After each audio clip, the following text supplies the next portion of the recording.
Hi, I'm Kat and today I am doing the Grishaverse Book Tag. You may remember this look from my Orphan Black book tag. Literally finished filming that like 30 seconds ago and I just took out my braids and put my hood up. This tag was created by Rebecca Books and I wasn't tagged to do it, but I like the Grishaverse and I like books. There are 10 questions all relating to a character from the Grishaverse, and you should know how tags work by now, so let's get into it. Kazbrecker, a book that you shouldn't judge by its cover. Vampire Academy, seriously, do not judge it by its cover or its title. So if it happens that you're new here, here's a brief synopsis. We have our two main characters, Rose and Lissa. Rose is a Dhampir, which is a half vampire. They are mortal and they are raised to be the protectors of the Moroi. And Lissa is a Moroi. They are good vampires and they are also mortal. And Lissa is the last person left in her royal family. So these two girls attend a school called St. Vladimir's, which is for all Dhampir and Moroi of the area. But 2 years ago, they ran away to keep Lissa safe, and the book picks up when the school finally tracks them down. There's vampires and magic and just general badassery from Rose. I love the characters and the story and Rochelle's writing, which is really easy to read. And I genuinely would not be making this video if it wasn't for this series because it brought me into the world of online fandom. 2. Nina Zenik, a book that made you feel empowered. How to Be a Boss by Lily Singh. I love Lily. She hustles so much that just reading one page of this or watching one of her daily vlogs just makes you want to get up and get shit done. An Edge Gaffer, a book with a good balance of character and plot. I don't really know what to go with, so I guess just like any Shadowhunter book. Cassandra Clare's writing has just gotten so much better over time and you learn a lot about the characters while also having a lot of plot happen. Alina Starkov, a unique book. As always with this type of question, I gotta go Illuminae by J. Kristoff and Amy Kaufman. If you don't know by now, this book is a sci-fi and it's not your regular book. It's basically a document folder full of files and emails and video transcripts and crazy AI stuff and, you know, posters. It's truly unique. And the hardcover is super pretty. I wish I had the other two in hardcovers. And mine's even more unique because it's signed personally to me, but like all of my J. Kristoff and Amy Kaufman books are signed because they're always touring. Mal Ortsev, a book that always sticks with you. You know, maybe even when it shouldn't.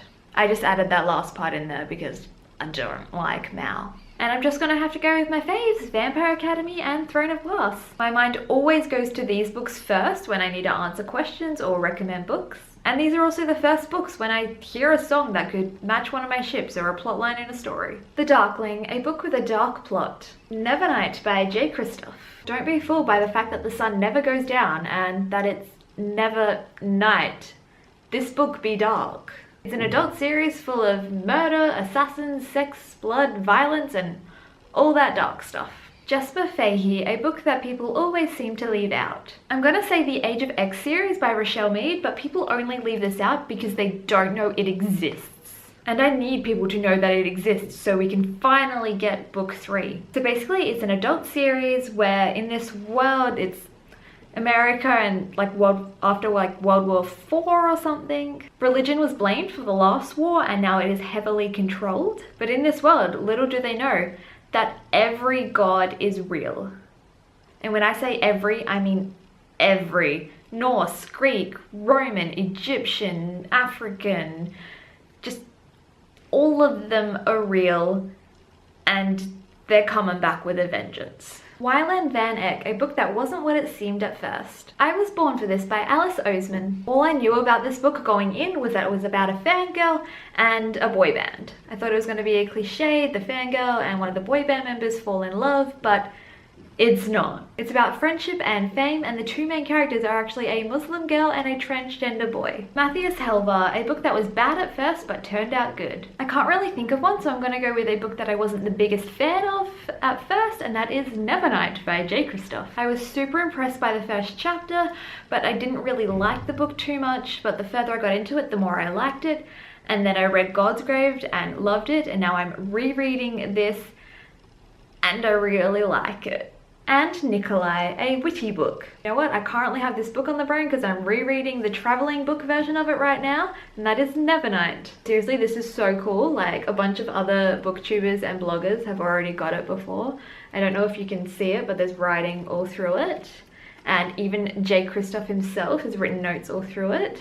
I don't know how well you can see this, but as you can see, there's a lot of writing from a lot of different people here because shit just got crazy. But yeah, along with the notes I'm reading from everyone else, this book is told by an omniscient narrator, which means the narrator knows all but isn't telling us all. And there are footnotes. That may sound boring, but these footnotes actually tell you a lot about the history of the world, and some of them are so sarcastic. It's great, and because I'm reading the traveling book version, there's actually footnotes from Jay about the footnotes about the main action. So there you go, there is the Grishaverse book tag. If you like this video, please give it a thumbs up and comment down below if you've read any of the Grishaverse books and if you hate Mel as much as I do.